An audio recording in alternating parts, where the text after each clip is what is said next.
Ladies and gentlemen, please take your seats. We are just about to start, and we are just about to start the webcasting of the event.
Your Excellencies, ladies and gentlemen, welcome to Nordic Maritime Singapore 2022 event on green transition to a sustainable ocean economy. I am Mikael, Innovation and Trade Councillor from Embassy of Finland in Singapore and board member of Nordic Innovation House Singapore. This event is co-organized by Nordic Embassies and Trade Promotion Offices in Singapore, Nordic Innovation House Singapore, and supported strongly by Nordic Innovation and many Singaporean partners. This event is co-located with Singapore Maritime Week in the same venue, Sands Expo and Convention Center. Special welcome for everybody online who is watching this event online, and another special welcome for the local audience here in the room with us today. Today's agenda is about sharing and discussing decarbonization efforts that are active, that are in the pipeline, and how the future looks like. We will start with a set of talks, continue with a panel discussion, then we will move actually to another space behind the wall behind us for roundtable discussions to dig deeper, and then the local in-person group then we'll finish the day with dinner in this same space. We will start the program with welcoming remarks by His Excellency Eivind Homme from Royal Norwegian Embassy, Norwegian Ambassador to Singapore. So please join me in welcoming him on stage.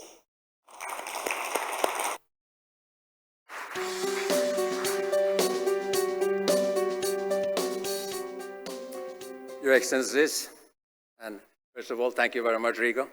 Your Excellencies, Chief Executive Quah Hoon, MPA, Director General Andreas Nordseth, Danish Maritime Authority, distinguished maritime industry leaders, dear friends. Good afternoon, and for some also maybe good morning.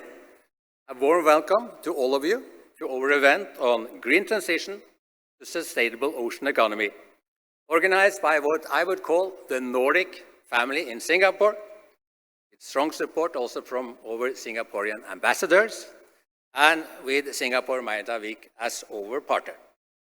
The objective of this event is to share and promote the Nordic sustainable shipping and port operations, our green maritime innovations. What we want to be a supporting business and academic cooperation, how we want to be supporting business and academic cooperation with Singapore and the Southeast Asian region. I start off with a quick introduction to Nordic cooperation. The Nordic Council of Ministers is the official collaborative body of the governments of the Nordic countries, of which the presidency rotates annually. The Nordic Council is the official body for formal interparliamentary Nordic cooperation. In addition comes about 20 joint Nordic institutions. And the region consists of Denmark, Finland, Sweden, Iceland, and Norway, as well as the Faroe Islands, Greenland, and Åland. Together, we are about 26 million people. And if combined, we would be the world's 7th largest nation by area and the 11th largest economy. Our joint vision is that by 2030, the Nordic region will become the most sustainable and integrated region in the world. To make it a reality, actions for strengthening the sustainability of oceans and ocean industries are called for. The 5 Nordic Ministers for Trade and Industry have in this regard launched 8 programs running from 2021 to 2024. And one of these programs is Sustainable Ocean Economy, hence the title of this event. It aims to strengthen Nordic ocean industries by promoting cross-border collaboration and by creating new opportunities for growth and innovation in the region. According to the OECD, the value generated by ocean-based industries could more than double in size by 2030, presenting great opportunities for economic development and new business. At last year's COP26, the Nordic countries, together with others, signed an important initiative for decarbonization of the shipping sector. The Danish Prime Minister launched the Zero-Emission Shipping by 2050 declaration. The Clydebank Declaration on Green Corridors, which we today got to know that Singapore will join, provides a practical approach to collaboration for facilitating decarbonization of shipping routes. They are blue-green partners. This year, Norway assumed the presidency of the Nordic Council for Ministers and has identified 3 priority areas for a green, competitive, and socially sustainable Nordic region. Among the priorities of a green Nordic region, shipping is an important area. The Norwegian presidency will particularly focus on drawing up a roadmap for zero-emission fuel. The introduction of sustainable zero-emission fuel is crucial for meeting the emission targets set by the MIO. Green shipping has already for some time been a priority for Norway. It strongly believes that zero-emission shipping and carbon neutrality by 2050 must be our target. Ranked within the top 10 fleet owners globally by UNCTAD and Clarkson Research, Norway has an obligation and opportunity to take lead in this transition and has a target to our own emissions from domestic shipping and fishing to be reduced by 50% by 2030. In his Glasgow speech, the Norwegian Prime Minister stated that Norway is positioned to take a lead in developing ocean-based solutions such as offshore wind, green shipping, carbon capture, utilization and storage, hydrogen, and electric mobility. That Norway wants to develop and export new technology that can be of use beyond our borders. In Norway, zero-emission shipping is growing rapidly. Electrification, hydrogen, ammonia, and biofuels have been or are being introduced in ship operating in our waters. From 1 electric ferry in 2015, we now have more than 70 ferries with battery packages installed. For the infrastructure, we have around 170 shore power connection points, where Enova, a government support scheme, has supported more than 100 with about 115 million Singapore dollars. Later this year, our first hydrogen ferry will come into operation. Its design, hydrogen storage, and fuel cell system comes from the Norwegian company LMG Marine, owned by Singapore's Sembcorp Marine. Norway has granted €100 million in government support to 3 exciting hydrogen projects, showcasing different technology for hydrogen production. A Norwegian company, Homme, is developing the world's first commercial-scale filling station for pressurized hydrogen for the marine sector. A zero-emission hydrogen fuel bulk carrier has been approved for operations in the North Sea route by 2024. LNG Marine will be designing the world's first green ammonia fuel tanker for Norway's Nordic Maritime group.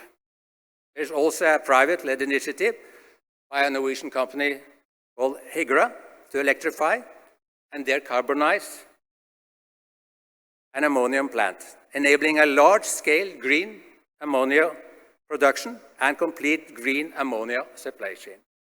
Another Norwegian company, Asani Fuel Solutions, is developing turnkey bunkering solutions for ammonia fuel and will, together with Yara International, launch the world's first carbon-free bunkering network. This was just to give you some examples of completed and ongoing projects. If you ask me how this has been possible, my answer will have the following main 3 points. One, by using a wide range of economic measures to aid the transition.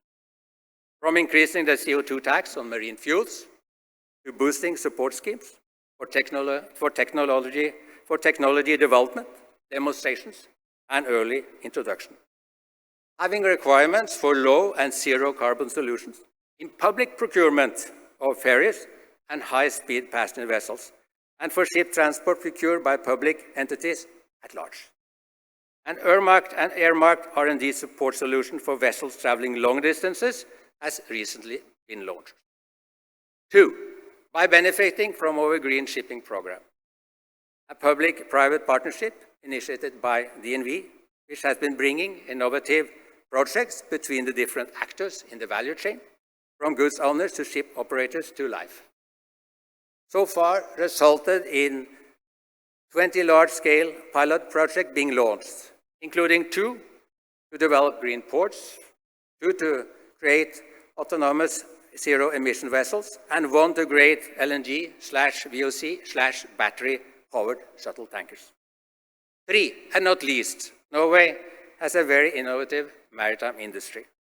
Marine Clusters program that realizes the synergies of its members and collaborates widely on innovation and technology projects, also with international partners such as in Singapore. Their sustainability partners. Singapore is a major global maritime transport hub with one of the biggest ships registry. Singapore wants to play a catalyzing role in the greening of international shipping. The Maritime Singapore Decarbonization Blueprint sets out the course and offers specific targets in a very informative document. And we all know what Singapore sets out to do, it will implement. Singapore also has a pro-tradition of public-private partnership, one of working efficiently and results-focused, involving also foreign partners, of which the Global Center for Maritime Decarbonization serves as an excellent example and is to be complemented. But I'm pleased that DNV and BW Group are among the Center's 6 founding industry partners. I want to close this remarks by underlining that we, the Nordic governments, our companies, and research institutions share common maritime interest and green ambitions with Singapore. We believe that through increased decision-makers' cooperation and information exchanges, increased joint efforts in research and commercial demonstrations, projects, cooperation on regulators, and pulling even stronger together within the IMO, we together will be able to lead the way for global green transmissions to sustainable ocean economy. On this note, I wish you all an interesting and fruitful session. Thank you so much.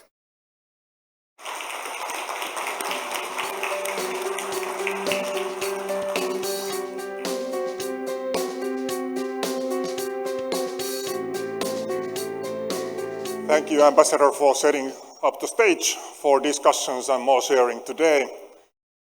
I was still missing at least few words that we will be discussing later today, but it was really good overview already. Next, we will hear more about Nordic experiences and way forward from opening remarks of Mr. Andreas Nordseth, Director General of Danish Maritime Authority. Please join us on stage.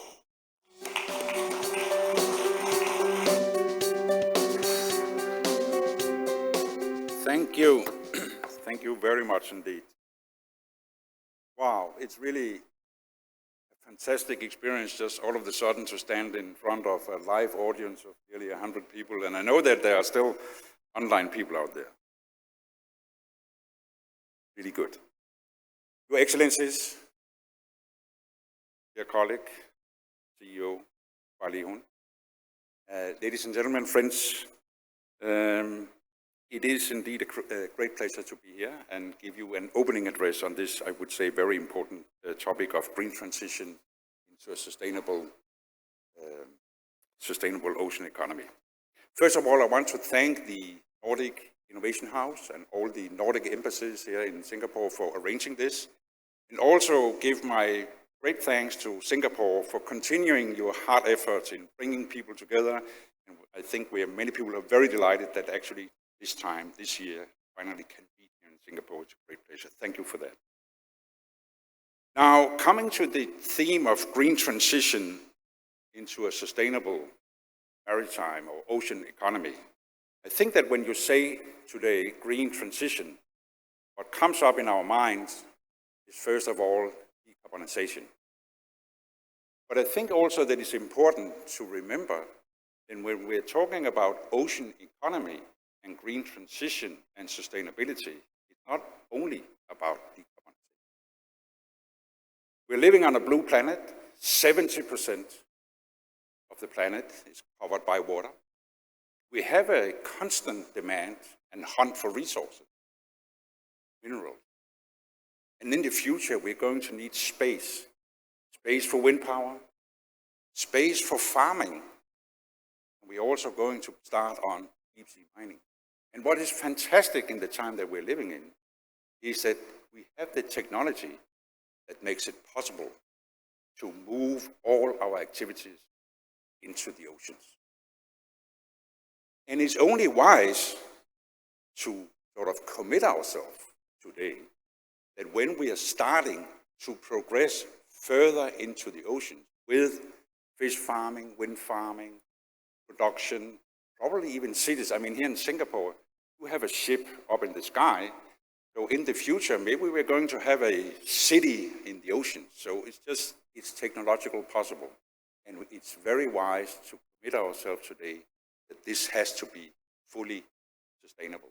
That means we leave no footprint in the environment, giving it carbon footprint, vibration footprint, any kind of footprint. That will be the demand of the people. That's why we already now need to think about how are we going to do that. Having said that, there's no doubt that decarbonization is really, really the challenge that we're facing. And it's probably, I would say, the toughest challenge that we're ever going to face in our time. And I say this because it's not just a matter of finding technology. It's about a huge, I wouldn't even say a transition. It's a paradigm shift. It's a total shift of how we operate big machines. We're going to create a completely new supply chain of fuel, maybe probably several fuels. I think both Cerup-Simonsen will probably elaborate on this a little bit later, but it's a big, big task. In our mind, Denmark and the Nordic countries, we believe that we have to address this challenge in two levels. First of all, we have regulation. Regulation has many purposes. First of all, we need to have global rules that ensures that the maritime domain will, in fact, decarbonize. It will contribute. I mean, it's the smallest number of machines that burns the highest amount of fuel.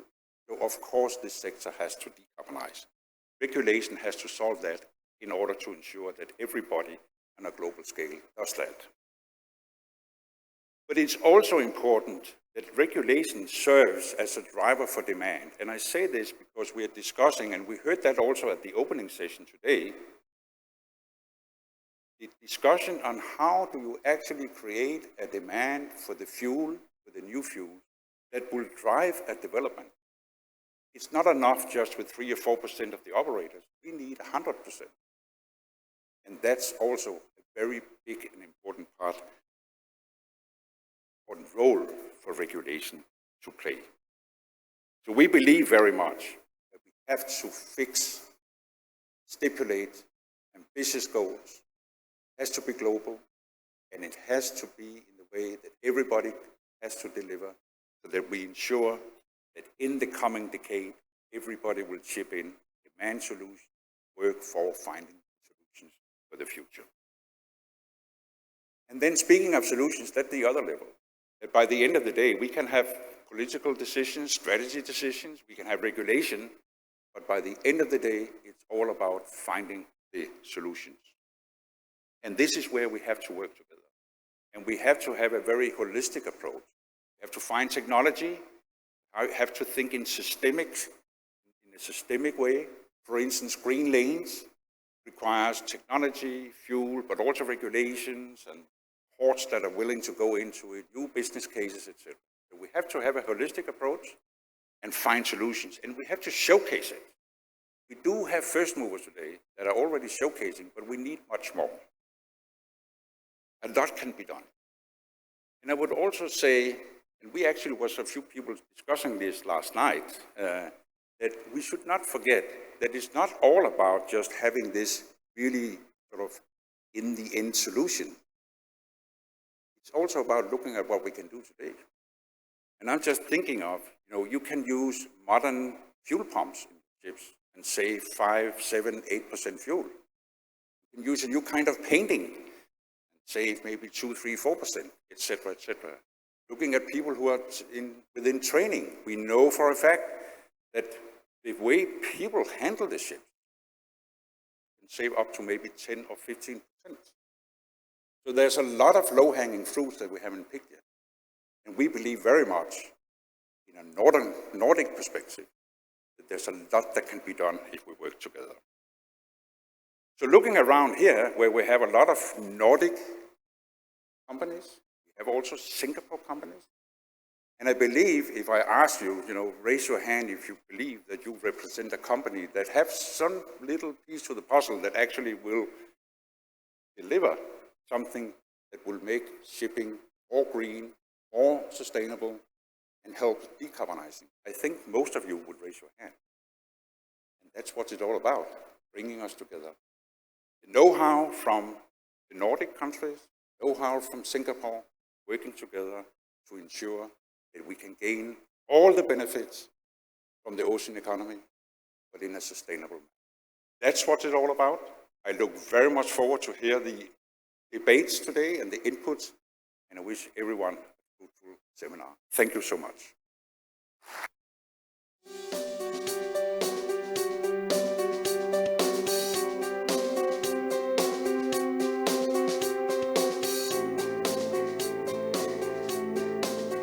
Thank you, Mr. Nordseth. If I may continue what you started there, so you asked that who is from a company or organization who can chip in when we are decarbonizing the maritime sector. So please raise your hands who can chip in. Or everybody just raise your hands. Of course we can all. I can do that as a government official too. So okay, thank you. So sorry, I had to follow that on. Yeah. All right, so now we will have an honor to hear from guest of honor, Ms. Quah Hoon, Chief Executive of Maritime and Port Authority of Singapore. Please join us on stage.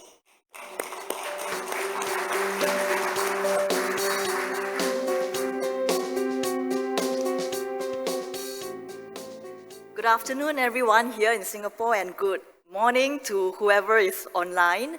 Tough to have a speech after two very inspiring and motivational speeches by Ambassador Eivind and my counterpart Andreas, DG of DMA. But Your Excellencies, Andreas, thank you for inviting me to speak in this event, the Nordic Maritime 2022.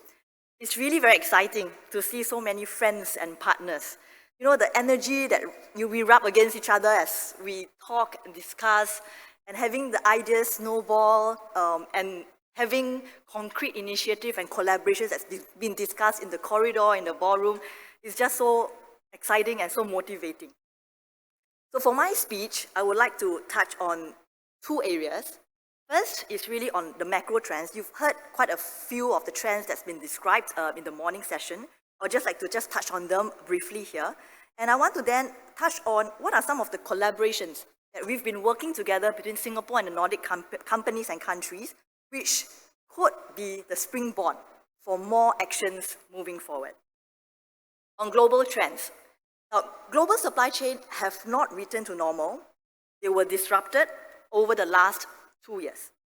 And we are unlikely to see a reprieve anytime soon. So the war in Ukraine has disrupted energy, grain, fertilizer supply chains, and it has added pressure to container shipping as well. Because goods that were previously transported between Asia and Europe via railways are now rerouted via sea. And we count 15% of global seafarers who are from Ukraine and Russia. Congestions and vessel delays at major ports remain a concern. Shortage of port workers, truck drivers have reduced inland transport capacity and port productivity. So as the world's busiest container transport port, Singapore has been trying to support global supply chains to the fullest extent possible. I know PSA has not slept for a long time. The Port of Singapore remains open 24/7, and our marine services continue to operate, whether it's crew change, bunkering, ship supplies, ship repair. And Mr. Wong is here from Sembcorp, so he would know the number of emergencies we have to cater to. PSA has also helped to play the role of catch-up port, and I was told taking in more than 30 unscheduled vessel calls on average per month over the past year. So in the longer horizon, geopolitical shifts, technology, and digitalization would impact maritime significantly. But one disruption stands up as particularly existential, and that's exactly what we are talking today and discussing more in detail, which is on sustainability. And this is why from MPA, I think we are one of the first sectors in Singapore to publish Maritime Singapore Decarbonization Blueprint 2050, where it lays out our decarbonization strategies and priorities, and MPA will commit another additional fund of at least 300 million in support of this initiative. Thus far, my conversations for the past few days have been focusing on decarbonization, and Singapore seeks to continue to play the role as a facilitator to build partnership for an inclusive transition to cleaner fuels. Allow me to highlight 3 priorities in accelerating decarbonization. The first, on supporting technology development. The second, on shaping bunkering standards. And the third, on advancing international collaboration. On technology development, according to UMA study, to meet IMO's 2050 targets, the deployment of energy efficiency solutions, engines, and infrastructure for low carbon or zero carbon fuels are expected to cost US $1.2 trillion. I don't think it's a budget which any one of us can fork out, but together, there's a chance that we are able to work towards this transition. So we are keen to work with companies, research institutes around the world to develop complementary capabilities, test-bed proposals, and pilot solutions. I like the fact that, all of us raised our hands earlier to Andreas' question, and I think it is really something that now we are not just raising our hands, but really sitting together and looking at what more we can do together to move the solutions forward. We need to reach the S-curve as soon as possible when it comes to decarbonization. And innovation plays a very important role. So the annual MPA Innovation Challenge is one way for us to work together. Companies surface challenge statements for global solver communities, and students, startups, researchers, marine tech firms, or even firms from other sectors, we come together. So for example, at the 2021 Maritime Singapore Connect Digital Challenge, Tovald Kleffners actually provided a problem statement on creating an app for seafarers to input clean data to develop insights for sustainable shipping. And teams from Singapore Management University, National University of Singapore, and Singapore Polytechnic provided strong, viable solutions. So to make sustainable shipping a reality, we need to conduct more techno-economic studies and trials on future fuels, quality assurance, and abatement, as well as carbon capture, utilization, and storage. There are already several green shipping consortiums working with Singapore-based partners. For example, MPA is part of the Castor initiative. So they're just having a discussion right now, which will aim to develop the first ammonia fuel tanker. And we'll be announcing even more such MOUs and initiatives along this week. Second, on bunkering standards, as a top bunkering hub, we are committed to facilitating the industry's multi-fuel bunkering transition. I think we all know there's no one solution, at least in the next 10, 20 years. So we have, on LNG bunkering, we have already conducted 24 ship-to-ship LNG bunkering. On biofuel bunkering trials, we have had 5 bunker suppliers who have supplied about 16,000 metric tons of biofuel to 10 ocean-going vessels. I'm just talking to Rene about Mærsk conducting the biofuel trial here in Singapore. We are also working on developing bunkering standards for future fuels such as ammonia. Through the Standards Development Organization, MPA has set up technical committees for bunkering of ambient liquid fuels and for bunkering of cryogenic and gaseous fuel. So once the draft standards by these committees are ready, we will welcome inputs from the green shipping consortiums to validate them, including GCMD. Internationally, MPA worked with Port of Rotterdam and Japan's Ministry of Land Infrastructure, Transport and Tourism to form the Future Fuel Port Network. So we'll all need to work together on the development and harmonization of standards for future fuel.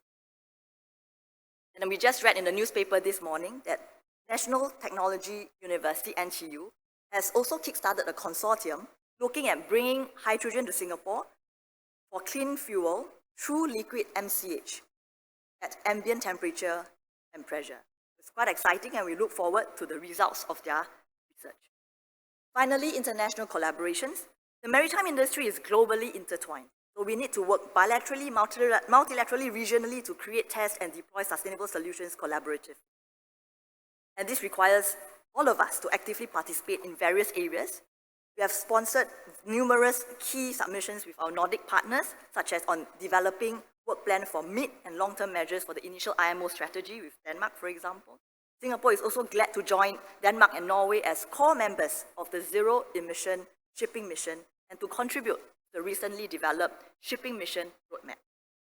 Another platform, and I would say this is something which for Singapore, we are very proud about it because it is a very inclusive initiative where NextGen, as you have heard earlier this morning, that when we launch NextGen, it really is about getting different projects together and sharing the information.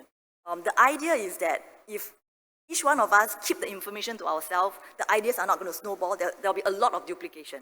So NextGen, we're going to launch actually the next phase, which is NextGen Connect, at the Thursday IMO Singapore Future of Shipping Conference, and it will focus on ideating concrete solutions for inclusive maritime decarbonization in Asia Pacific, and we look forward to proposals submitted by our Nordic partners. Now, I've mapped out the global challenges earlier and areas where global collaborations are needed. Our friendship, our partnership with Nordic countries are strong, and we know so much that if we were to work together, it can really propel actions forward. So let me quote a few areas. Arctic. Despite the distance, Singapore is clearly and closely monitoring developments in the Arctic. Melting polar ice caps pose a threat to low-lying islands such as Singapore. So as a maritime nation, we are interested in the possibilities of international shipping presented by the opening of the Northern Sea route. Singapore and Nordic countries have been cooperating closely on initiatives relating to the Arctic, both bilaterally and multilaterally, such as the Arctic Council. Our companies are really privileged to host leading Nordic maritime companies here in Singapore. The Mærsk Group, for example, your regional headquarters have been here for decades. Wilhelmsen and ThyssenKrupp set up joint venture in Singapore in 2020 to provide on-demand marine parts using additive manufacturing. You should visit their booth at the Maritech exhibition. It's quite impressive. Knowledge exchange. With our Norwegian partners, we have successfully organized 3 editions of the International Maritime and Port Technology and Development Conference, or MTEC. It has been well received as a platform for knowledge exchange and community building. So this year, MTEC is held in conjunction with International Conference for Maritime Autonomous Surface Ships, or ICMAS for short, at Singapore Maritime Week. This combined conference has garnered more than 130 abstract submissions from 24 countries, spanning topics such as smart shipping, decarbonization, and maritime safety. Now, Denmark. In 2021, both Mærsk and the Mc-Kinney Møller Center for Zero Carbon Shipping entered into an MOU with Keppel Offshore and Marine, Sumitomo Corporation, and Fleet Management Limited, among others, where they aim to create a supply chain feasibility study on green ammonia ship-to-ship bunkering in Singapore by 2025. The center has also signed an MOU with GCMD, Global Center for Maritime Decarbonization, and we had such good discussion yesterday on what more both Lin and Bo can do to bring our capabilities and knowledge of the sector of decarbonization forward. And we look forward to your close collaborations together. In addition, we have two Danish startups, River and Kanda. They were finalists in Smart Port Challenge 2019, and they have since set up presence in Singapore. Kanda has secured $2 million in seed funding from Eastern Pacific Shipping and Techstars, while River has secured US $1 million seed funding from KSL Maritime Ventures and Seeds Capital. With Finland, Wärtsilä has been a very key partner in smart and green shipping technology. With sea trials completed in 2020, the IntelliTAC was one of Singapore's first maritime autonomous surface ships or MASS trialed in our port waters. Riding on the good progress, Wärtsilä and MPA have extended our MOU to collaborate on just-in-time port operations, e-navigation, interoperability, and secure port-to-ship data exchanges. With 5G network increasingly to be rolled out in our port waters, we can expect to see even more such operations in our water. Sweden. Keppel and ABB are developing an autonomous tug, and I congratulate the consortium on successfully completing trials in March and on being the first vessel to obtain the MPA SRS Smart Autonomous notation. So I'm really glad we are furthering our collaborations. Today, you see SMI and the Research Institute of Sweden, or RISE, who will be signing an MOU where they will catalyze collaboration between two research communities in common areas of interest such as maritime informatics, supply chain innovation and efficiency, decarbonization and sustainability, as well as safety and security. So I hope this will be the start of long, fruitful relationship between our maritime research ecosystem. As we were just discussing, Andreas, yesterday, my Danish counterpart, there are just so many areas we can collaborate on, and we're even discussing next steps, right? Whether it's in the areas of regulatory sandbox, regulatory exchange, and also green shipping corridor. So let me end by thanking all our Nordic partners here for your strong support over the years. I recall attending Shipping as one of my first overseas trips when I first took on the position. And there were just so much buzz, exchange, and information. You know, Nordic countries has always been the front runner when it comes to decarbonization and also technology advancement. And here in Singapore, we are ready to be a living lab for technologies we trial and upscale at a global level. So I look forward to more of such exchanges, and together we can make this transition and transformation faster and more concrete. Thank you very much.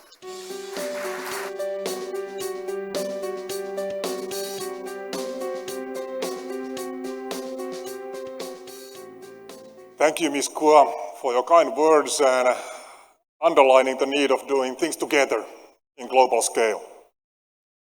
Actually, we already heard a little bit about the next speaker. So for topical keynote, I'm welcoming on stage Dr. Bo, who is CEO of Mærsk Mc-Kinney Møller Center for Zero Carbon Shipping. So, Dr. Bo, please join us on stage.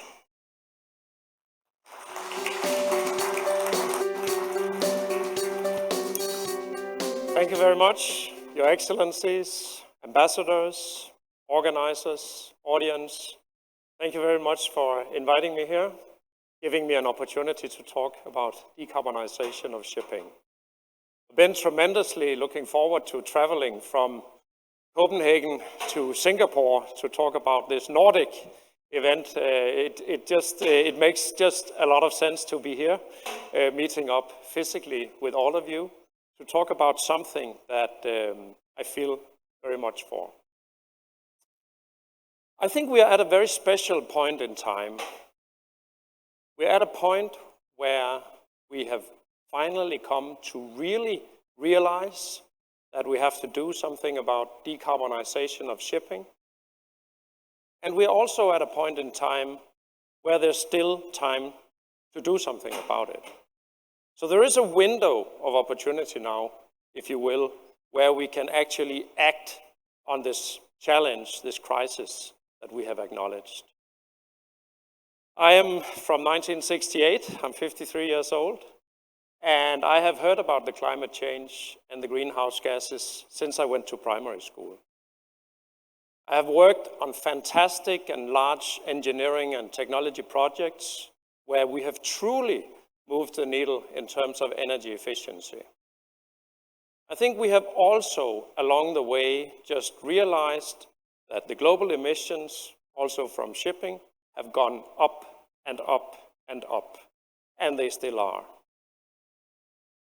So we have acknowledged now that we need to break this tendency. But we are also now getting an understanding that it is actually possible to do it. And that is really what I'd like to talk about today. I'm very happy and fortunate to be the CEO of the Mærsk Mc-Kinney Møller Center for Zero Carbon Shipping. And the purpose of this center is really to work with the ecosystem in order to figure out what are the truly sustainable pathways ahead, and how can the stakeholders, the players in this ecosystem actually come together to help solve this challenge that we're facing. Last year, we had a new version of the IPCC report, and we heard Mr. Guterres said that this is code red for humanity. Code red is a technical term that means it's an emergency. And if you have code red on a hospital, for example, it means that you're in trouble. It means that you get all hands on deck, or you mobilize everything, and you get going to solve the challenge. Now, code red in a hospital is a terrible thing, but code red for humanity is a daunting challenge that requires something beyond just normal policies and daily practices. So what we're facing is something that requires not only collaboration in the normal sense, but collaboration between public and private sectors that lay out the pathways in a way that acknowledges that competition between nations and companies can also be mobilized with the enormous power that is in those systems to get the transition going. So when I talk about collaboration, it's not a naive understanding that collaboration will solve everything. It's really about figuring out where do we collaborate in the ecosystem, where can we truly make a difference by collaborating and creating confidence and standards, and what is it that we need to leave to the countries with their own policies and to the companies with their own business developments and their own strategies. So this is really where we are. It's very much about collaboration. And with this mindset, the A.P. Møller Foundation 2 years ago launched the Mærsk Mc-Kinney Møller Center for Zero Carbon Shipping. It was about acknowledging that we need, or the ecosystem could make use of an independent player, somebody that could truly stand outside the particular interests of individual countries and the particular interests of each individual company, look at the ecosystem, and basically as an independent player in that system, help to lay out pathways and talk about what is good for the climate. And independent for us also means a technology and fuel agnostic player. Basically, we don't have a bias towards any technology or any fuel. We don't actually have a competitor either. I think the only competitor we really have is status quo. The only thing that we really need to compete against is a system where we continue to emit greenhouse gases. And this is also an important takeaway here, that we keep talking about a lot of very tactical things between us. And while we do that, and we've been doing that since I went to primary school, emissions just keep going up and up. So this is really the core of it. So it's about being independent in the system. It's about being agnostic to whatever, as long as it makes a difference to the climate. And then, and that's also important in this, it's about having partnerships with the countries and the companies that are truly going to drive this transition. Because if you're an independent research institute and sit in a basement or an ivory tower somewhere and crank out all the theoretical solutions, the likelihood that they will be implementable by countries and by companies, the likelihood of that is pretty much zero. So this is really what it is, finding a balance between having independence and IP-free zones where we can really discuss how it should go, and then also acknowledging that we are not going to drive it in the end. The companies need to be incentivized. So that's really what this is about. And then if we take a look now at the real challenge or the real opportunity at hand, you can see the graph here of global emissions from shipping. It's actually a graph that shows, if you look from, let's say, 10 to now to 22, you look at the last 10 or 15 years, it's actually a story about almost stagnating the emissions from shipping, although the business has grown quite significantly. So we have actually, by implementing digitalization, analytics, good technologies, etc., we've been able to reduce the emissions from shipping quite significantly up until now. But when we look at shipping going forward from here, we can expect emissions to rise unless we do something dramatically different. So in the Mærsk Møller Center, we have been working with our partners to develop a modeling system for the entire fleet and the entire energy system.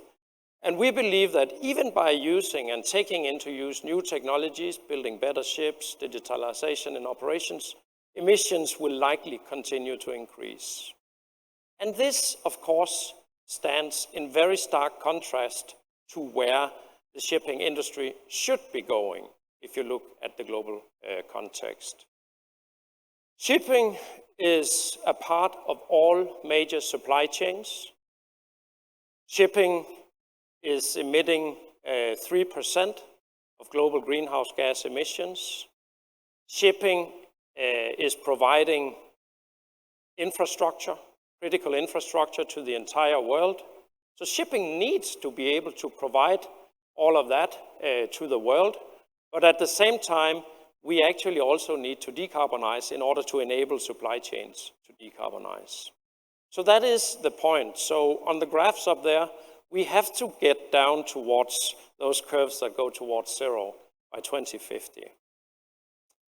And a few points to bring forward here. First of all, the scale of this is enormous. So the scale right now is that the shipping industry is burning 300 million tons of fossil fuel per year. That scale is hard to comprehend, and we all have different ways of trying to figure out what that is. I can tell you, for example, that if we were to decarbonize that by use of wind turbines and power to X, it would require in the order of 100,000 of the largest wind turbines today. And then when you need to maintain those, you can see that's a massive thing. It's not impossible, but it's a big thing. 300 million tons of fuel, that is basically 1,000 super tankers lined up. So 1,000 super tankers full of fuel is what we need to replace with renewable energy. So the scale of this is just massive. Now look at the timeline of this. As we heard the Deputy Prime Minister say this morning, we're basically one ship generation away from where we need to be in zero, right? So the timeline is such that we are about one ship generation away from our zero target. But of course, in that one generation, we need to mobilize a whole new system of energy supplies and new ship technologies on board the ship and new ways of operating this new business system. So then let's count backwards from 2050 and see where do we actually need to be in 2030. And it goes without saying that if you want to be in 0 and 50, then by 30, given the timeline of ships, we need to be in a place where this is actually scaling. So 8 years from now, we need to be in a place where we know what fuel types are going to work. We know that the ships, the different ship segments, tank, bulk, container, in particular, can take this on board and use it. We need to have regulation in place that we know will pull this along. So we need to be in a scalable place. That's 8 years from now. Then if you have that and say, where do we then need to be in 2026? We need to be in a place in 26 where we are demonstrating and actually testing and piloting that these new systems work. And this then all of a sudden, from looking at a very long time horizon, brings the challenges very close, and it creates a sense of urgency. And I think to all of you who raised your hand, I hope this creates, if not already there is, a lot of sense of urgency, because it really means that we need to get going very, very quickly. And how do we get going? I think a key point to this is that everybody, and everybody in this room, needs to figure out in your departments or your companies, what is our decarbonization strategy? What does this actually mean to my department or to my business? In the Mærsk Mc-Kinney Møller Center for Zero Carbon Shipping, we're doing the same exercise with our partners, working on this strategy to get going. What does it actually mean for us, and where can we get going? And when we make that translation, we can see that there are 4 areas where we need to work to move the needle. And I believe this will apply to many ship owners, but also to innovators, to universities, and to ministries, etc., to really push this agenda along. The first one is energy efficiency. Energy efficiency still has a long way to go if you look at the industry at wide. Some companies have done tremendous improvements in energy efficiency, and some companies have not. So if you just take whatever technology we have today and apply it across the industry, and you start to build a best practice across the industry, there's a tremendous gain for the entire industry. And this, our argument, is the most cost-effective way of decarbonizing. So we need to focus a lot on this. We need to figure out what are the business barriers, what are the technical barriers, what are the standards and regulations that will drive this along. That will be important. Secondly, I want to mention the alternative fuels available at scale. This is what a lot of people are talking about today. And from the Mærsk Mc-Kinney Møller Center for Zero Carbon Shipping, we are basically working from the hypothesis that the main decarbonization pathways are available today. And we basically believe there are 4 highways, 4 main ways that will be available in 2030. One will be methanol. Methanol is available today. It has to secure a sustainable supply chain, but it's available. We believe that ammonia will be available. There are certainly safety issues around ammonia, and it will need to assure a sustainable supply chain of the fuels. We believe that methane will be one of the pathways. Methane will need to manage and document its methane slip, and again, it will need to document a sustainable pathway. And then finally, there will be biofuel, and again, it will need to document a sustainable pathway. So in all these pathways, there are technical barriers, there are safety barriers, there are regulatory barriers. There are things that need to be done, but it's not impossible. It's not like we need a major scientific breakthrough to do it. It is actually technically possible. So what will actually get this going at scale? Certainly, and everybody knows this, we need global regulation to get going. So carbon pricing, probably together with some technical standards to drive the fuel specs, will really have to be put in place. And then I think the question to all of us is, how do we get this going? And I think the narrative has been for a long time that let's see if IMO can get this going. But I think there's also a sentiment now, and we support that very much, that we cannot wait for IMO to get this going. We strongly believe that IMO should regulate this in the long run, but we also believe that first movers, countries with the Clydebank Declaration, for example, and companies, just driven by customer demand and the willingness to lean in, need to start drive this. So this is really the last item on the field there, that we need to find a way of supporting first movers, and certainly we do that from our center, working with first movers. Those are very much our partners to the center, but also beyond that. First movers in the public sector and first movers in the private sector to really get going. Show that we can sell decarbonized services to the cargo owners, show that we can operate this system, show that we can document the sustainable fuel sourcing pathways. So that, ladies and gentlemen, brings me to the conclusion. Again, thank you very much for inviting me to be here. I love to be in this space to talk about where to collaborate and where to compete. I think this is exactly the right forum to be in. So thank you for inviting me.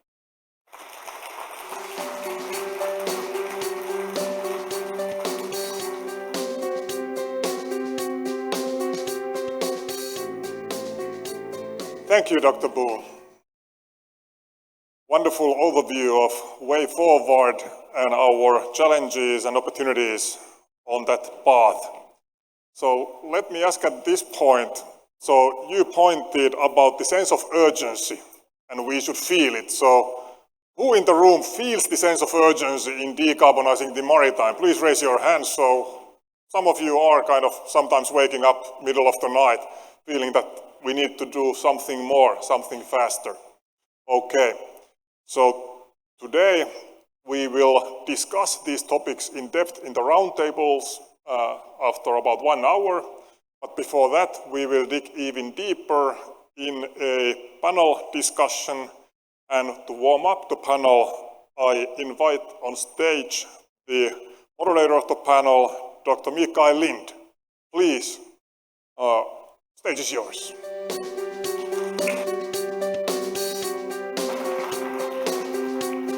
Thank you.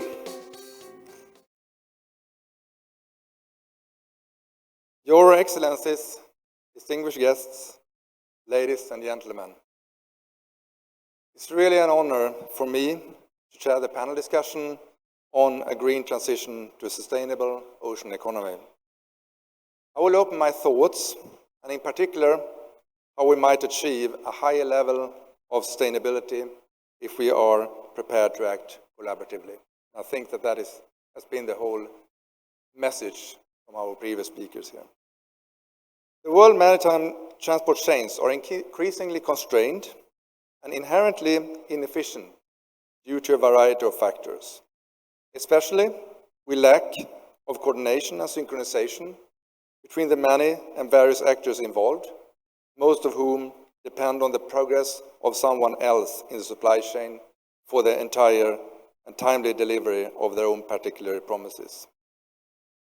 This lack of coordination and synchronization has also environmental knock-on effects. Ships steam at full speed, only to join a queue at congested ports. We have recently tracked ships visiting US West Coast ports that steamed and drifted outside the port for up to 3 weeks, consuming up to 5 times more fuel and creating significant extra emissions. This would not occur in an uninterrupted and direct berth-to-berth voyage. Clearly, this situation needs to change. So, however, it is not just a question of ill-synchronized transport chain activities. We also see a situation where guidance and advice on appropriately green investments is lacking.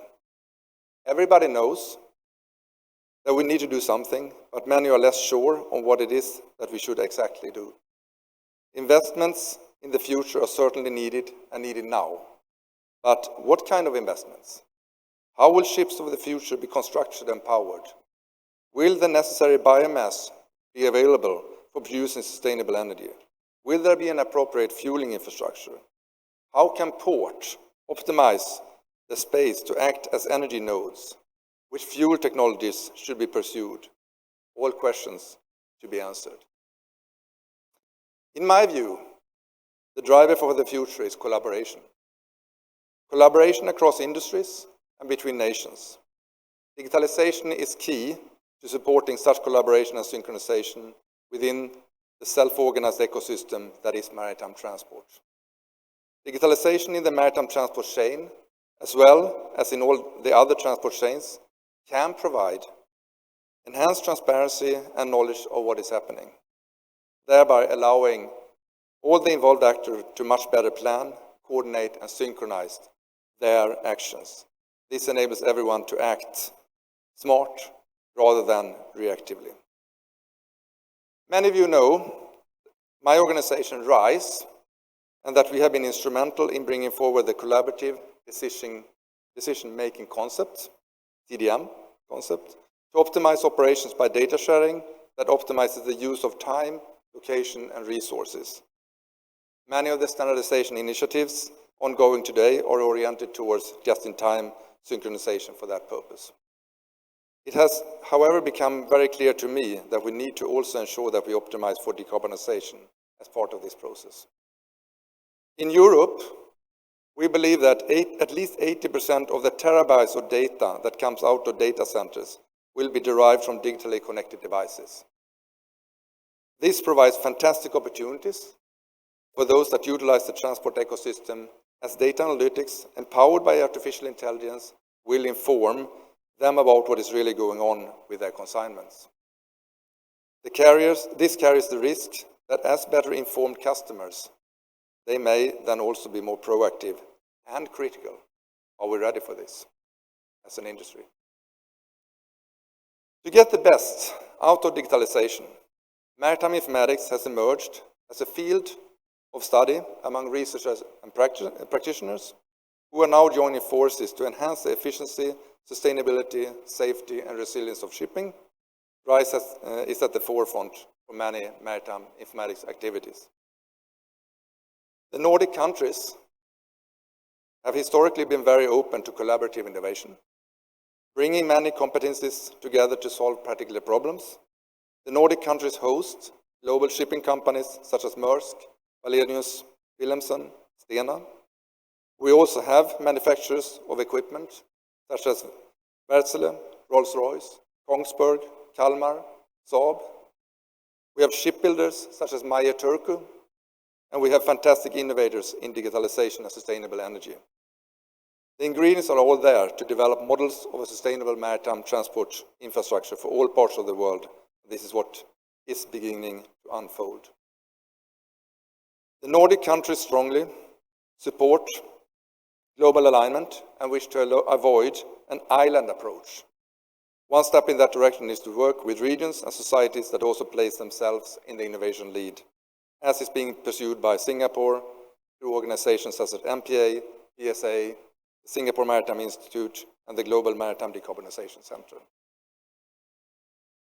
I think I've been spending more than a decade studying the maritime transport chain to better understand what people from the beginning told me was the largest poker game in the world.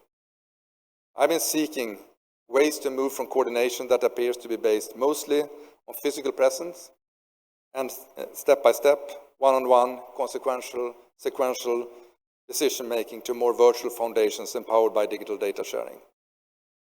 This requires that local information sharing communities become connected to each other in a standardized way, which is being dealt with within, for example, the European Union's Digital Transport Logistic Forum, by engaging its member states in bringing forward a federated network of platforms for data sharing.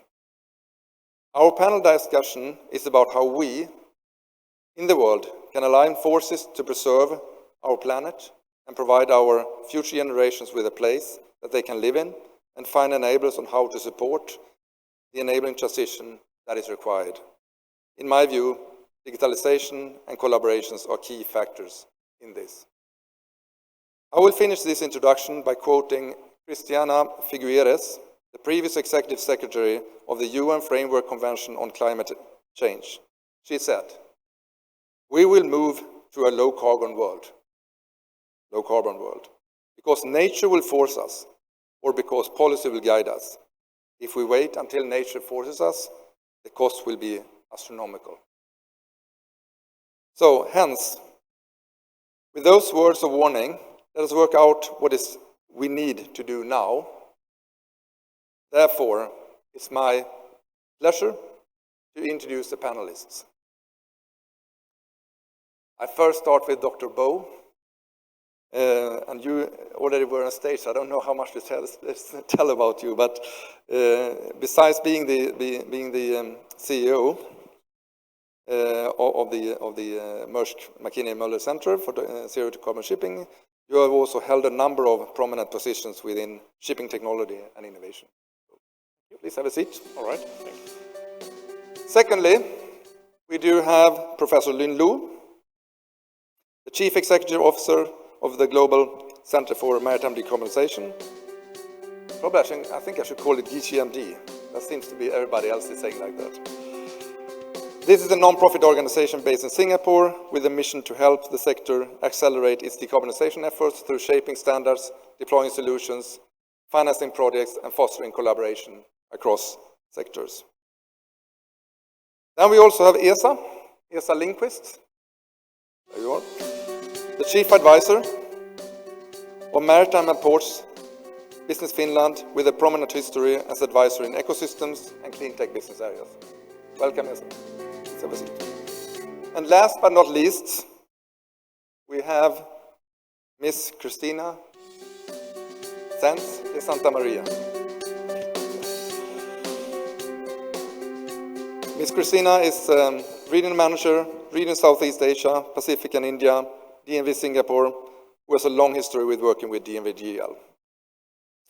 So, guys, let's see if we can tackle this challenge now. I'm asking the panelists here to have a 2-minute per person reflection on which initiatives of global collaborations are necessary to make decarbonization really happen. And I let Bo start here. Yeah, on this, again. Okay, thank you. And you need to say something new now, right? Yeah, I was just going to say. Thank you. So, basically, I just mentioned 4 areas that are important. So it's energy efficiency, it's the new fuels, and it's policy and regulation, and it's getting going.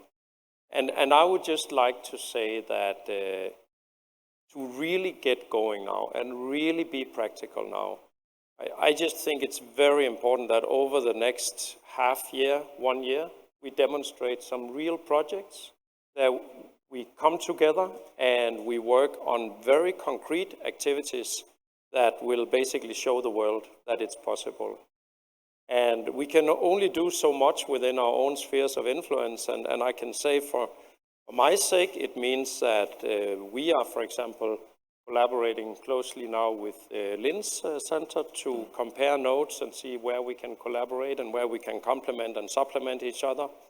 We are working with all our 20 partners to understand their decarbonization strategies and how we can leverage what is already ongoing and maybe connect some dots between energy companies and ship owners and cargo owners and also regulatory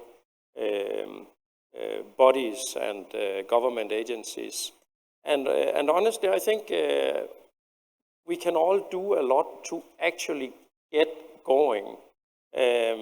Of course, you can say the long-term, the 25 to 2030 perspective is also extremely important.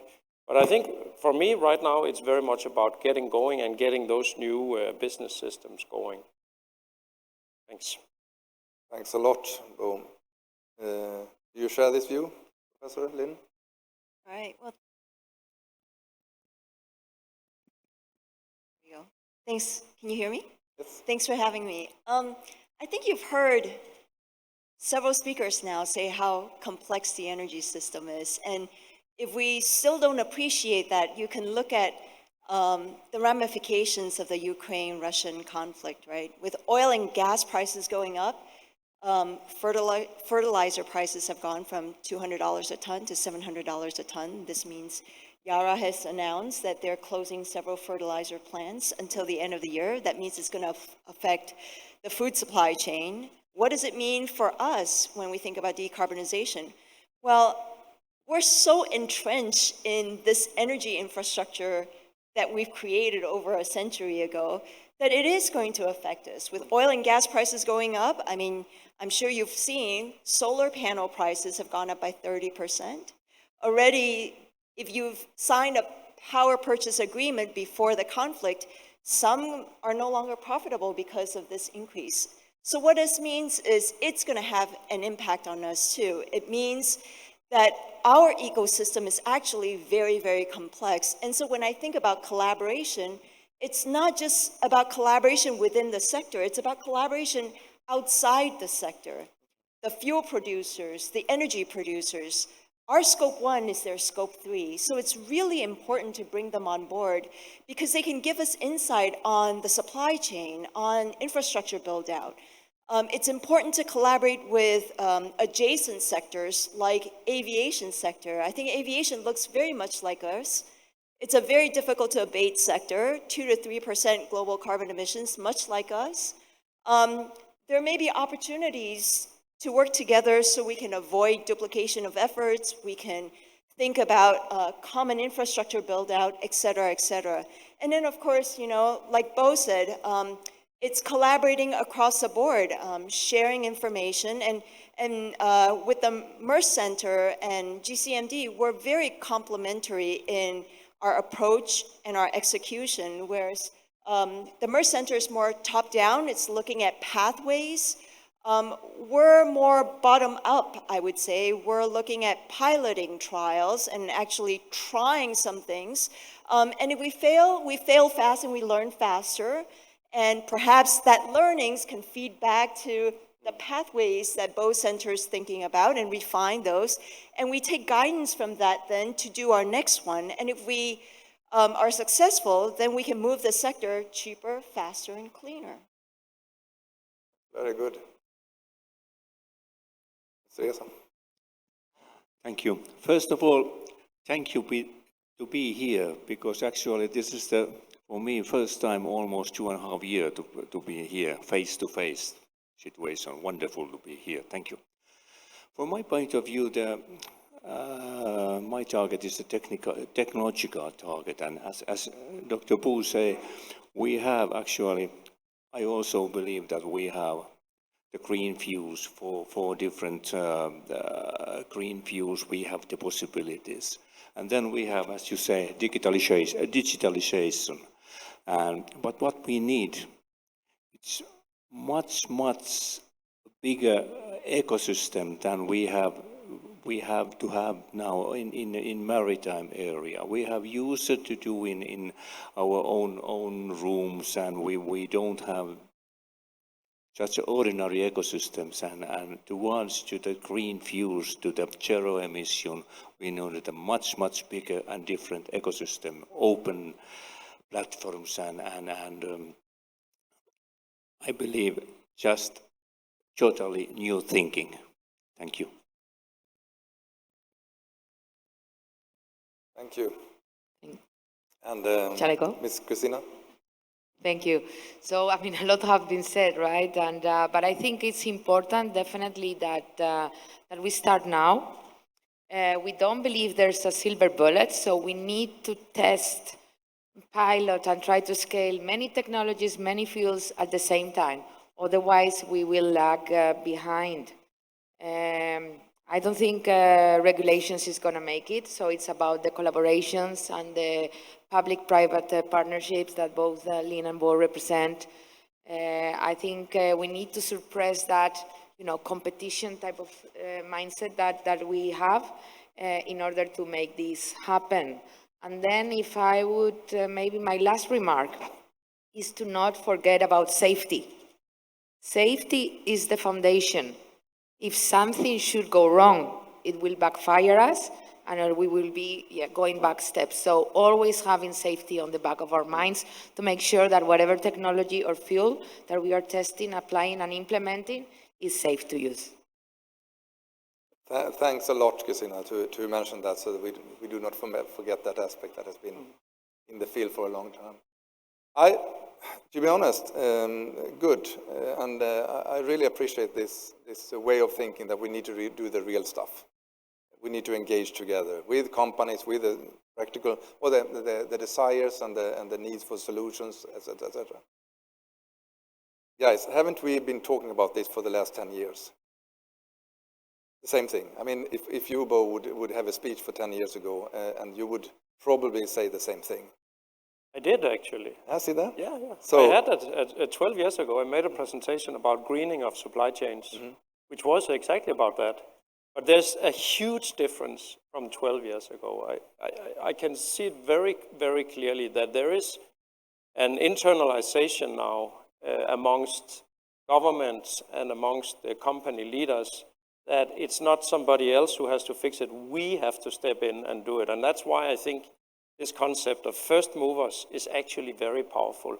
First movers is not the whole world and the whole industry jumping at the same time, but it's a few selected. It's actually down to individuals who take leadership and say, we have it on us. It's not something else is going to do. I don't know exactly what the business case is, but it's the right thing to do. So now we start doing it.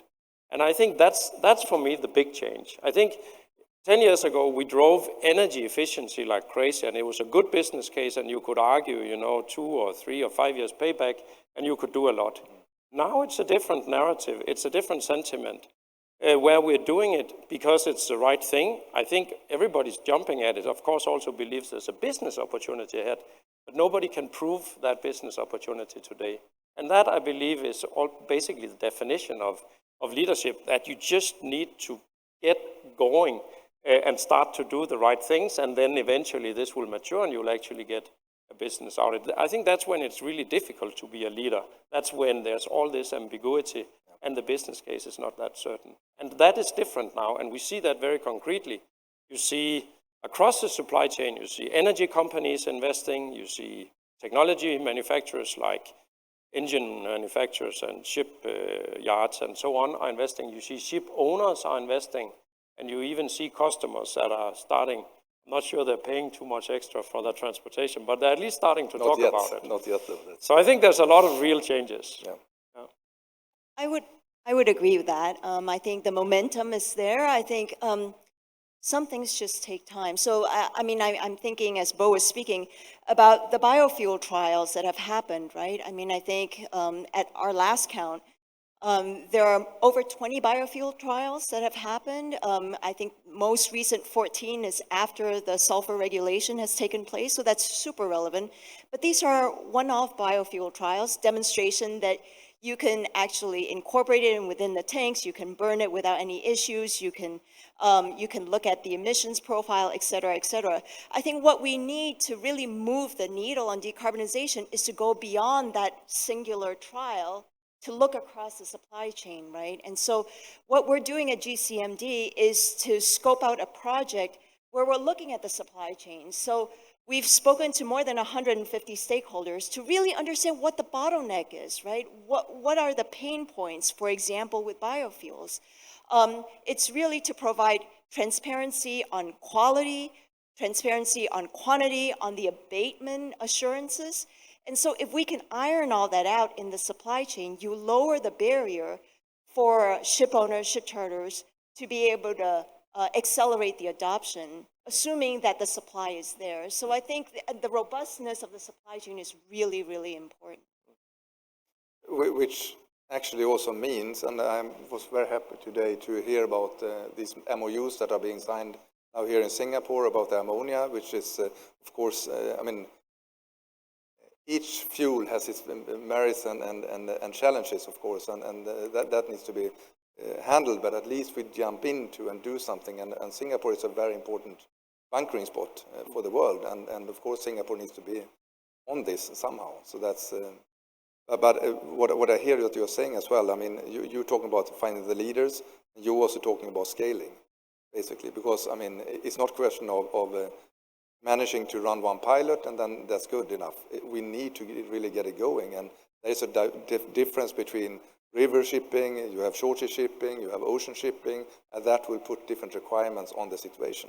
Yeah, it's sustainability in a different sense, right? Sustainability of the supply chain. Yep, exactly. Yes, sir. Thank you. What I believe that we have to paint the whole big picture again. We have to make a very clear picture where is whole maritime has to be most cost effective, more effective and safety cyber security and so on. And what we need a new picture that the companies can take in about these kind of pictures and understand that what happened and how rapidly it happens. Thank you. Yeah. Which basically means also that you need to all the time secure that you have the attractivity. Exactly, attractivity behind that type of transport. What I think that we will gain a lot from is also enhanced predictability in the supply chain operations in the maritime sector. That will also spill over on decarbonization issues as well, because we can start talking about when we need which fuel, for what purpose, etc., etc. So that's, I think that is a very interesting age that we are running into now. Yeah, I just wanted to put some figures on the progress, right, that we have made. And we have gone from nearly zero to actually now having around 12% of all the new building orders. We talk about number of vessels, and 30% in terms of gross tonnage that are being now ordered with alternative fuels. And that's quite a change. So we are gaining momentum, but I agree it's not enough. I think what is very important is that everyone starts its transition, whatever that means. And going back to my point again is we need to move in different pathways at the same time. We really need to make sure that we have a clear and unilateral regulatory frameworks. We need the technology and fuels to be applied in a safe way. We need the supply and demand balance. We need the green finance, and certainly we need those incentives to the first movers. Good. So let us understand it from that way. We need to promote the prime movers. But at some point also we see that we need regulations, right? And that is being discussed very much. And many, I think, would say that if we can get the industry to inform what regulations that are needed for the different purposes, if it's short sea shipping, okay, that's maybe one type of regulation that needs to be harmonized, at least within the region, and we can learn from each other, and then we have the more ocean or deep sea shipping. So if we try to scratch that a little bit, do we have any regulations that we think that needs to come forward? Oh? Yes, absolutely. I mean, there's a lot boiling at the moment, and there's also a lot that has already been implemented. So it's not that we're not doing it. It's basically just that it's moving too slowly. And there are good reasons for that, because it's complex, and countries, governments who are in the driver's seat when it comes to global regulation, they all have concerns, and even if some see big opportunities, you also have a lot that are concerned and don't really understand the implications for their countries and their industries and their peoples and the whole social aspect of the transition. So I think, to first of all answer your question, I think we have a lot of good regulation that are basically being worked on at the moment. So in IMO, for example, you have EEDI, you have EEXI, you have CII that are really driving efficiencies along. And then you have, of course, this vision or this idea to go to 50% in 2050. So there's a lot boiling, but there's also just a lot of work to be done, and there's a lot of uncertainty whether it will happen or not. Let's get back to that. I think we will talk a lot here about carbon pricing and IMO regulation. I could also emphasize that on EU level, there's a lot going on, which actually could play an important role in the whole transition. EU has an ambitious climate strategy called Fit for 55, and it really wants to take lead, and as part of that also embrace shipping and international shipping. So there are things ongoing there, and the most important is the ETS, emissions trading scheme, and the fuel standards in EU. So this is certainly something we need to keep an eye on and make sure that it works. And I think it's important that it works in a context of international shipping, so that the fuel standards and the life cycle analysis and the whole sustainability issue around the powering is right. That it's truly good for the environment, and also that possibly an ETS is thought in the context of global regulation, whether it becomes multi-regional or truly global, which I think we all hope for in IMO. So I think there's a lot. That was a kind of a short answer. Just for the audience to let you know here, there is a directive coming forward within the Fit for 55, just as an example, where, I don't remember the year for this now, but European ports need to supply with shore power given certain sizes and certain characteristics of the ships that are visiting the ports. That will, for sure, as the whole industry is global, will drive a standardization. For why would that stop in European ports then? Can I not go to Singapore and get a place to plug in my ship, so to say? So there will be things happening. But we should be very happy that those drivers are there and inspiring other regions.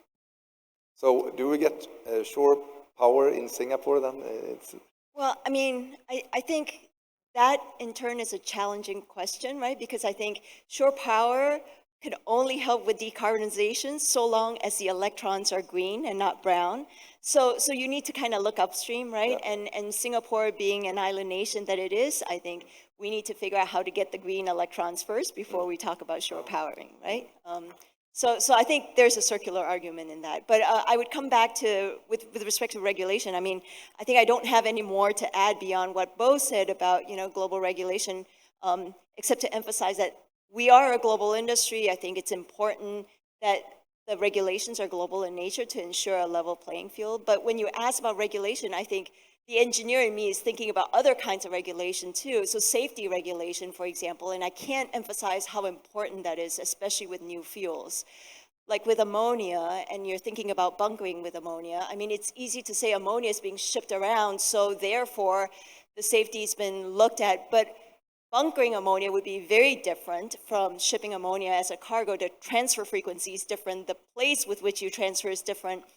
How you transfer would be very different. And so I think the safety piece is so important. That's why this is the first project that GCMD has actually embarked on, to look at the safety piece. In fact, I think what we want to do is to specify 2 locations in Singapore where we can really look at the safety the safety guidelines, to be able to articulate those, articulate how operators should be trained so that we can move the conversation forward on bunkering ammonia.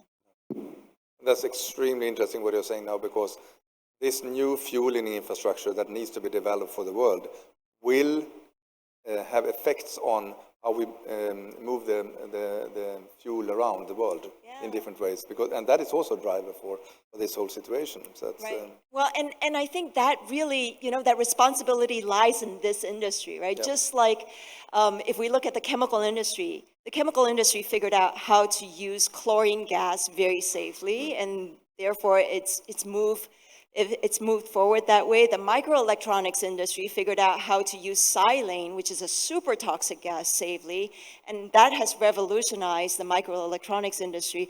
So this is really in our wheelhouse. We need to figure out how to safely use ammonia as a bunker if this were our future fuel. Yes, any comments on this? I mean, maybe from a Baltic Sea perspective as well? Thank you. What could I add? In my mind, and we think about it technically, we have to take care of the whole logistic chain, I believe. And for example, when we speak about the clean fuels and safety, we have to take care of, for example, storage questions, transport question, and question of all kind of ports, smart ports and digitalization, and how they are working together. I think this, I mean, you're also putting a perspective which I think we should also think about, that we are pretty good in shipping. If you look into the world's production from the transport ecosystem, the world's production of carbon footprint, if you compare this to the trucking industry, for example, which is not good at all. And there's a lot of initiatives going on, especially in the Baltic region, I know, where we are trying to move a lot of the traffic from the road down to the sea instead. That's probably the reason why we have so many ports as well in Sweden. But given that it will be even more pressure being brought to the sea or to the shipping side, or that is carried, where the goods is carried on sea. And I think that is very important to realize that this will require a huge amount of synchronization and coordination among the different involved actors. So thanks, Isa, that you are raising this question about it's not sea transport cannot exist in isolation, so to say. We need to connect it to the rest of the world as well. So, Christina. Difficult to add much more. Sorry. I think we have enough operational regulations per se. I think we need to focus on those private-public partnerships like Lynn and Bo are representing. I think it's about pooling resources and knowledge together. I think it's about supporting the R&D funding to pilot and scale fast. And I think with that, we should be able to come forward. Yeah, sure. Just to build on that, and you are from a class society, I think historically the class societies have played a tremendous role in the innovation of the maritime industry. And there is a huge opportunity for class societies to once again play that role. Because one thing that really can accelerate the transition is clarity on standards. Safety standards, environmental standards, climate standards, life cycle standards. And the class societies, being independent and being deeply competent, are extremely well positioned to really help the industry. So we are certainly not trying to take over that role by any means, from our center. We are basically looking to you and really appreciative of the enormous, capability you have to bring to the ecosystem. And then, of course, maybe flipping it around, also the huge responsibility, you can say, to actually drive that agenda. So it's just to say that between the governments and the class societies and the standard setting, I think that's one of the key issues, actually, to getting this going. So even if to many innovators, standards, maybe it sounds a little bit boring, but it's really not. It's extremely difficult to make good standards, and it is the key to unlock this transition. So No, absolutely. I totally agree. And I think that, well, first of all, that's why we are really proud to be a founding, one of the founding members of GCMD, but also why we created last year the Maritime Technology Forum, together with other class societies and flag states, in order to set that standard. And That's fantastic. I mean, if I reflect a little bit, I mean, do we have the right incentives at this point? Or do we see that we need more incentives to stimulate investments and adoption? You can start. I'll take it. I'm happy to take it. I mean, I think the financing piece is critical, right? I mean, I think Hoon said, what was it, $1.9 trillion? The number that I remember is $2 to $3 trillion. 80% of it has to be associated with land infrastructure, given the new bunkering infrastructure that one needs for these new future fuels. So the green financing piece is important. I think this is a little different in terms of the climate action funds that people generally talk about, where there's a lot of money seemingly floating around. When we talk about new future fuels, I mean, we're often talking about first-of-a-kind project, right? So the risks associated with first-of-a-kind project is pretty high. And frequently, I think, there's a mismatch between the risk profile associated with these first-of-a-kind projects with the risk appetite of the capital that's available. So I think increasingly we need to think about how we can mush the two together so the risk appetite and the risk profile actually matches, so we can mobilize these first-of-a-kind projects, because then that feeds into the supply chain, it feeds into the infrastructure, it keeps the ball going.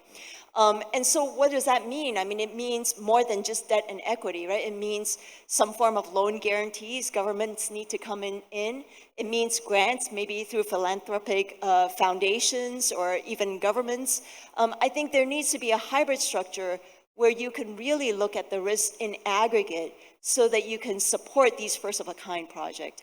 And that needs to happen quickly. I mean, so if we look at the ammonia safety study that we're doing, it's going to be completed before the end of the year. Presumably, the next step would be to think about, what a bunker site would look like, or a bunker infrastructure would look like, or how do you safely bunker, and you're going to have to invest in these assets. And this will be a first-of-a-kind type project. And so where are the funds going to come from for these kinds of projects? And when we think about these route-based pilots, where you have to build infrastructure on both ends, again, this green financing piece needs to come in. I mean, in principle, what you're now saying is that, okay, if we are at the right time when we have the attention now to actually handle the needed capital incentives for the ones that are making investments, etc., which I think is good. I think it's perfect. And some parts are more public-private funds type of issues.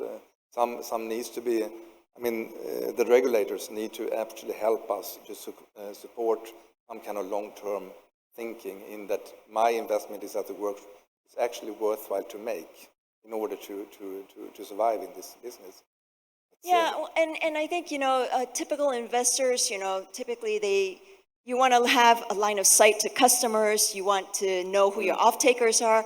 I guess what I'm saying is you can't afford to wait for that, right? If decarbonization is a priority and it needs to be done today, and it needs to be continued over the next 3 decades, we can't wait to get everything in place and then sort of say, okay, now I come in. Things need to progress in parallel because we don't have the luxury of time. So you who are extremely engaged in this, if I say that we have LNG, methanol, ammonia, nuclear, biofuel, etc., and I say, would you choose one? Would you choose them all? You obviously didn't hear Bo's lecture.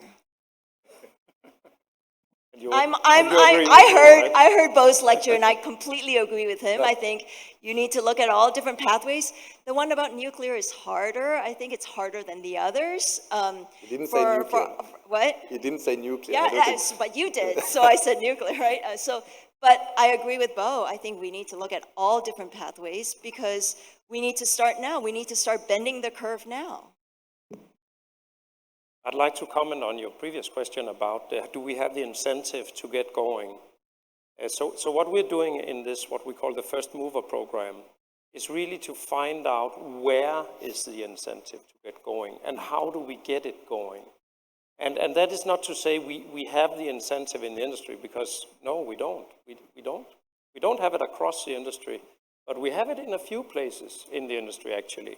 So we can find pockets, if you will, of demand for zero carbon shipping. And we can find a way of connecting the value chain.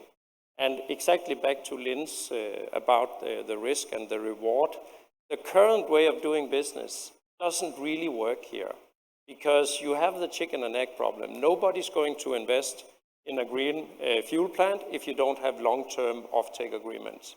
And nobody's going to put long-term offtake agreements today based on just this marginal small pockets of demand you can find amongst the customers to shipping. So that is the problem. But we believe we can solve this. We believe we can aggregate demand from different customers. We can put this together in big lumps of demand. We can find a way of also handling the temporal challenge on the time. So one wants 20-year offtake agreements, another, the fuel procurement department wants to make deals in the spot market. We have to find a new way of doing business, and we believe that is possible. So I think there are smart ways of doing it, but it's not just about putting a new technology in place. It's really about engineering a new business system. But it is possible to get going. And then to pull the whole industry along, we need to design and implement the global regulation at the same time. That's the way to get going. That's how we can get to 2030 in a way where by 2030 we can confidently say, now it will scale, and by 2050 we'll be in a good place. Right? Yeah. Makes sense. Makes sense.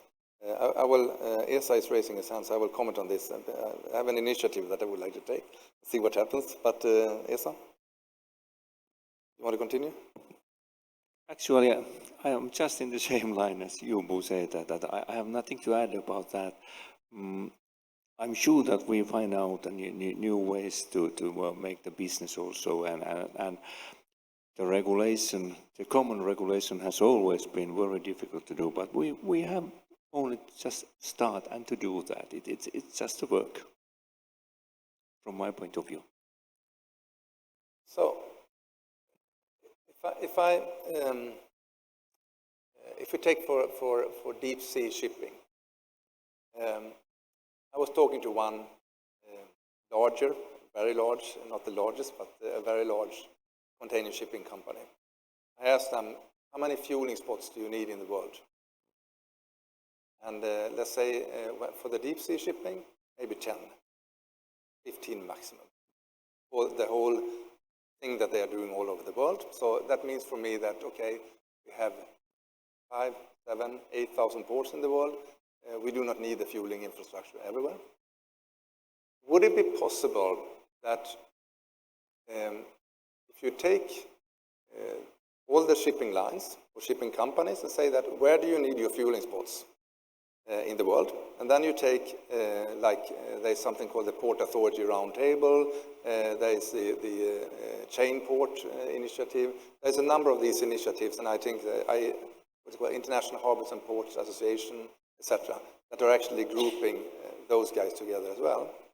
Would it be possible to create this, what do you call it, this is what we need, and this is what can be offered, and to start to stimulate that discussion? Because, I mean, historically we have had huge competition between ports, etc., etc.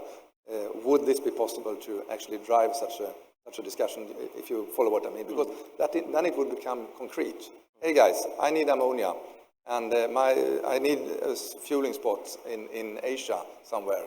Anybody willing to push that? Would that be a possible way to do it? I would like to come, but maybe you want to... Yeah, I just want to mention, I think a very good example is the green corridors, because you need to start small, right? Whereas a global business is complicated, but the green corridors is an easier one where you can have the predictability in terms of the routes at what you need and when. And it's great that Singapore announced today that they are joining the Clydeback Declaration. So I would definitely start testing it there.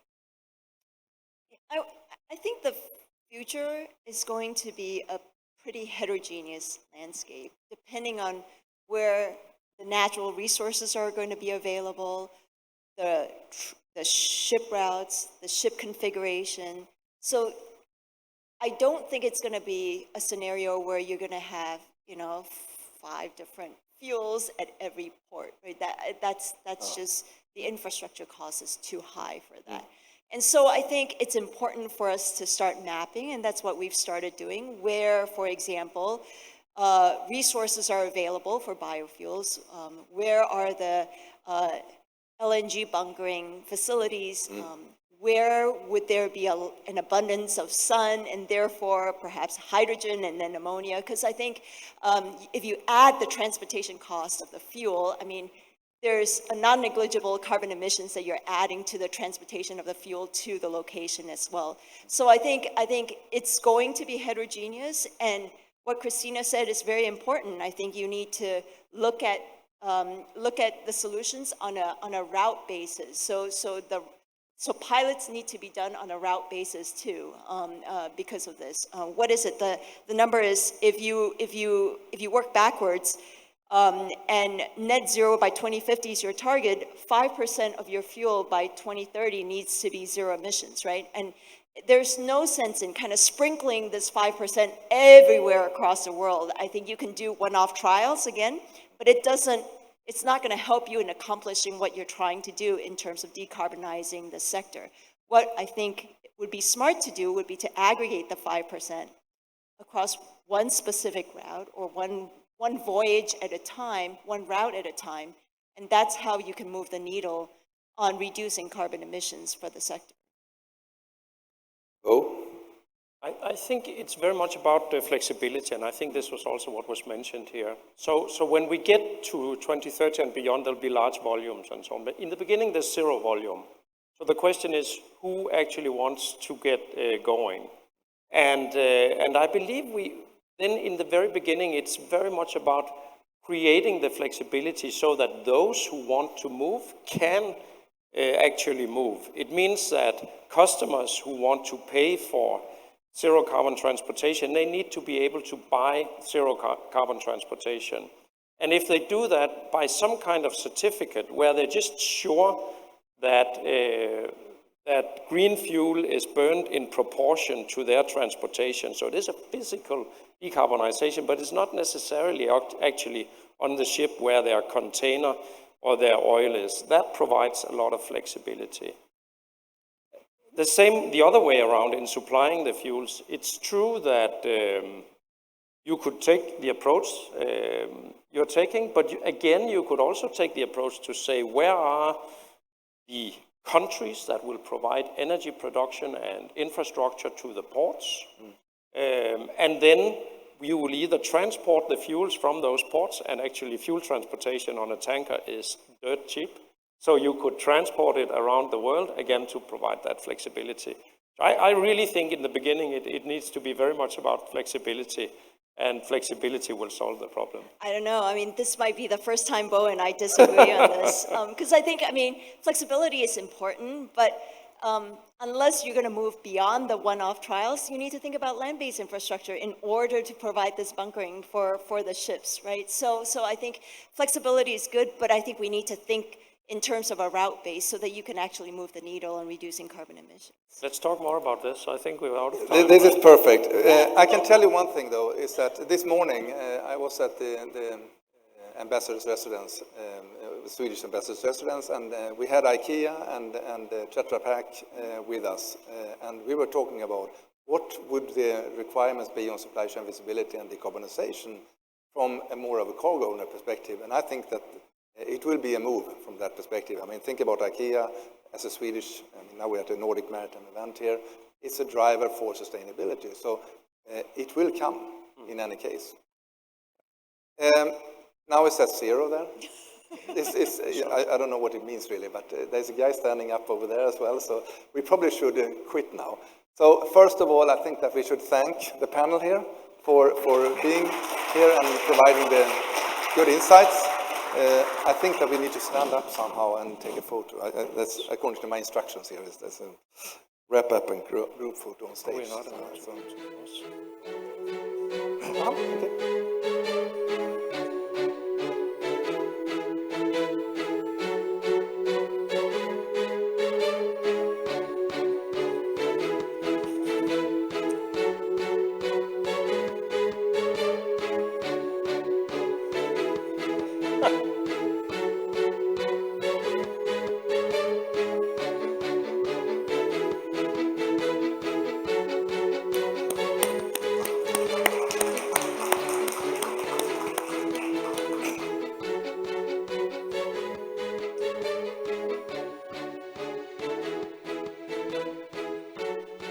Thank you, Mikael. Thank you, esteemed panelists.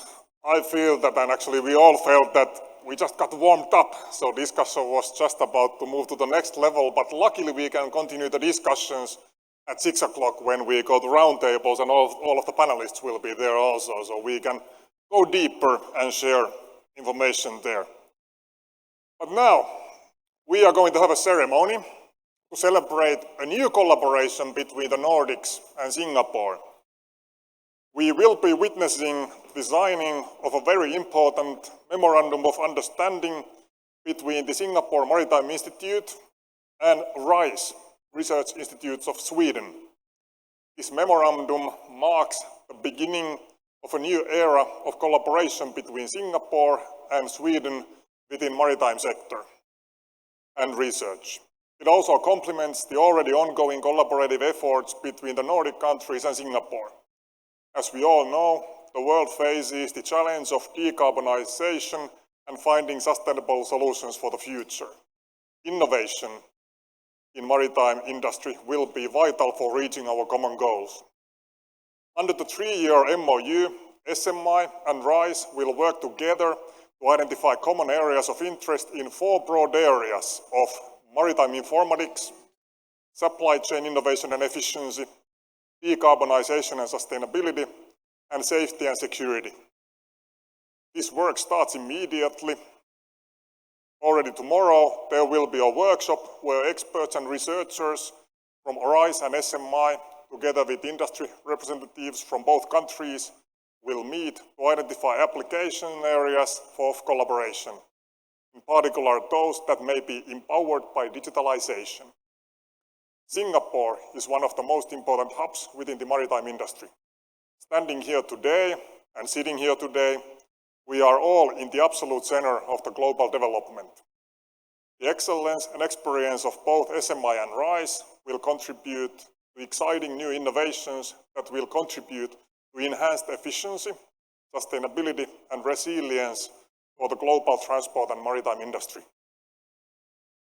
Now, I would like to welcome Mr. Tan Cheng Peng, Executive Director of Singapore Maritime Institute, and Dr. Mikael Lind, Senior Strategic Research Advisor from RISE, on stage. Please join us. I also would like to invite the two witnesses, His Excellency Kent Hersted, Ambassador of Sweden to Singapore, and Mr. Wong Weng Sun, Chairman of the Singapore Maritime Institute, on stage.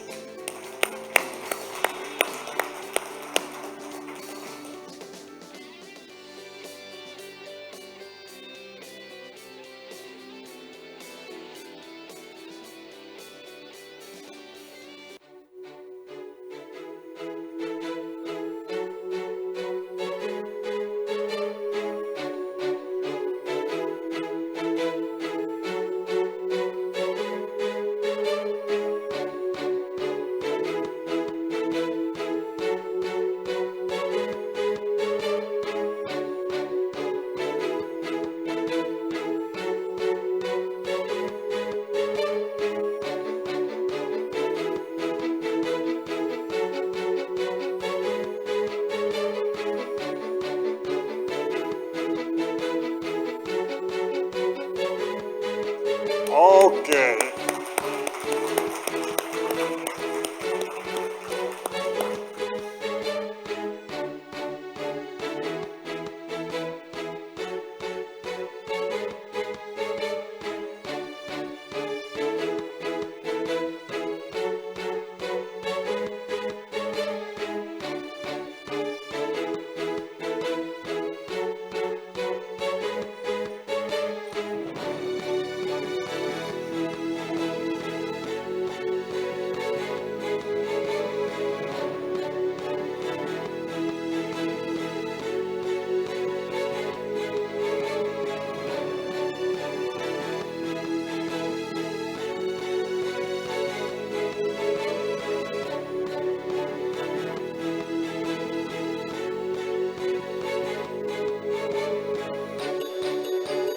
Okay, gentlemen.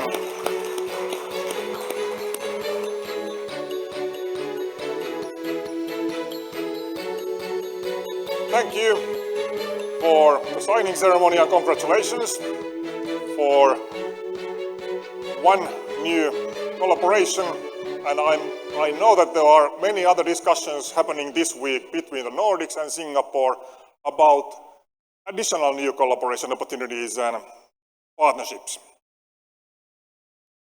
Now we are coming to the end of the online session, online participation for this event. So at this point, I want to thank Nordic Innovation, main supporter of the event financially, and also good friend of Singapore and Nordic Innovation House Singapore.